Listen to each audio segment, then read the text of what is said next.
all, thank you to Netflix, an unbelievable partnership that started in November of 2023.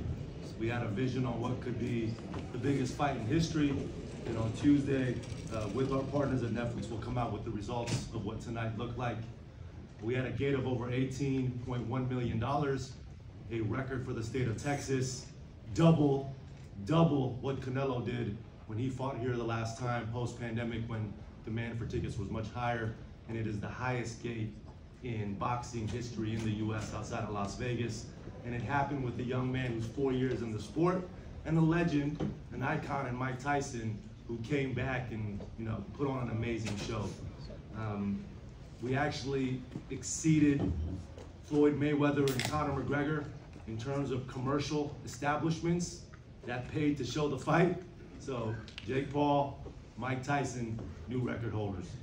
And with that, we'll open it up for questions.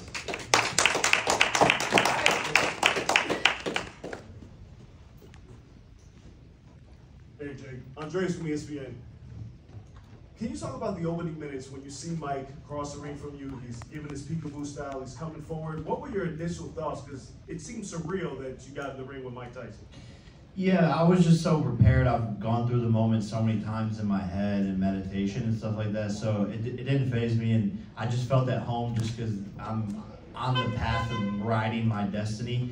And when you're really close to God and on the path of your destiny, you just feel everything so much more, and you just know what's going to happen ahead of time.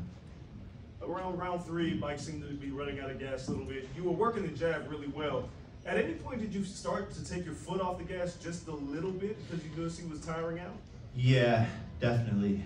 Definitely a bit. I wanted to give the fans a show, but I didn't want to hurt someone that didn't need to be hurt. Did you feel Mike's power at all? No. He hit you with one. You gave him the tongue. Only because the crowd got turned up, but it didn't actually hurt. But I mean, no one's punches have really hurt. I got buzzed a little bit against Tommy Fury, but that's about it.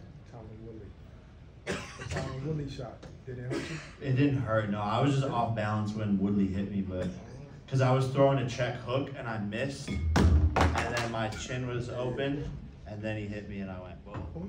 But it didn't hurt. Go ahead. Calvin Watkins, Dallas Morning News. Do you feel like it's time for people just to accept you for who you are and not try to say, hey, you need to fight ranked fighters or fight for a belt or those kinds of things, and just accept what you bring to the sport? Because obviously, look what you did tonight. Yeah, I mean, I think so, but people just love to hate me. I'm easy to hate, and I intentionally, say things to make people hate me. I play the heel. I feed into that, and that's just what I like to do, and that's what entertainment is. And at the end of the day, I started as a 17-year-old in Los Angeles in the entertainment business, but I've been in this sport for 4.5 years and have been so active, doing every event, taking any fight possible. So if people want to see more, or this challenge, or fight this person, whatever it is, my response to them is just give them a couple more months, because I'm going to accomplish more things in just a matter of months, and I plan on doing everything in this sport that there is to be done.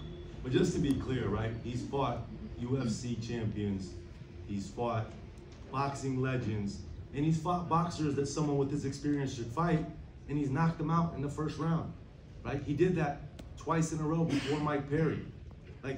He was fighting in front of 4,000 people last December in Orlando, knocking the dude out in the first round, but doing what traditional boxers do.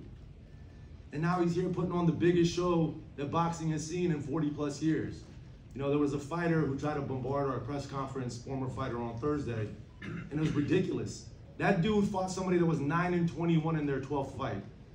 This young man who has 4 years in the sport, 3 years with MVP, he just fought the baddest man on the planet in front of 72,000 people on Netflix.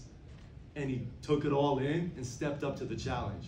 So to your question about what's next, he's gonna do everything that he wants to do to become a world champion. But in the midst of that, he may do things that are crossover, he may do things that are smaller in nature, but that's his path to be the world champion.